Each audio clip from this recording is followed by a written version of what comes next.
മൂവാറ്റുപുഴ ആവൂലിയിൽ ഒഴുക്കിൽപ്പെട്ട് കാണാതായ കുട്ടികളിൽ ഒരാളുടെ മൃതദേഹം കണ്ടെത്തിയെന്ന് വാർത്ത വരുന്നുണ്ട്. വാഴക്കുളം സ്വദേശി അശ്വിന്റെ മൃതദേഹമാണ് ഇപ്പോൾ ലഭിച്ചത്. കാണാതായ ക്രിസിനു വേണ്ടി തെരച്ചിൽ പുരോഗമിക്കുകയാണ്. ഇപ്പോഴും ആൻമരിയ സണ്ണി വാർത്തയുടെ അപ്ഡേഷനുമായി ചേരുകയാണ് കൊച്ചിയിൽ നിന്ന്. Ann Maria, good morning. എന്താണ് ആൻമരിയ വിവരങ്ങൾ?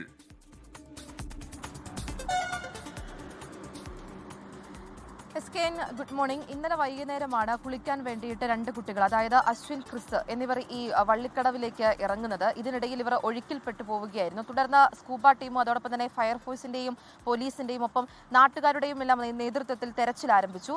ഏകദേശം ഒരു മണിയോട് വരെ തെരച്ചിൽ നടക്കുന്നുണ്ടായിരുന്നു. അതിനുശേഷം ഇന്ന് രാവിലെ തിരച്ചിൽ വീണ്ടും പുനരാരംഭിക്കാൻ വേണ്ടി ഇരിക്കുന്നതിനിടയിലാണ് ഈ വള്ളിക്കട, അതായത് ഈ അപകടം നടക്കുന്ന കടവിന് തൊട്ടടുത്തുണ്ടായിരുന്ന മറ്റൊരു കടവിൽ നിന്നും വാഴക്കുളം സ്വദേശിയായിട്ടുള്ള അശ്വിന്റെ മൃതദേഹം കണ്ടെത്തുന്നത്.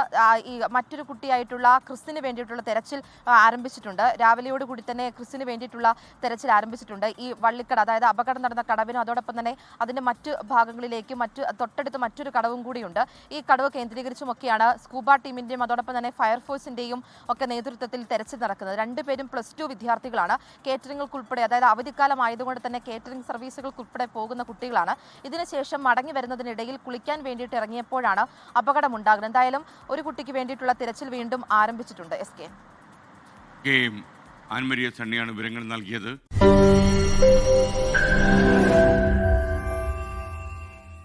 ലോകത്തെവിടെയായാലും ഏത് സമയത്തും 24 വാർത്തകളും ഓഗ്മെന്റഡ് റിയാലിറ്റി പാക്കേജുകളും എക്സ്പ്ലെയിനറുകളും വിശദമായി കാണാൻ ഞങ്ങളുടെ യൂട്യൂബ് ചാനൽ നിങ്ങൾക്ക് സബ്സ്ക്രൈബ് ചെയ്യാം.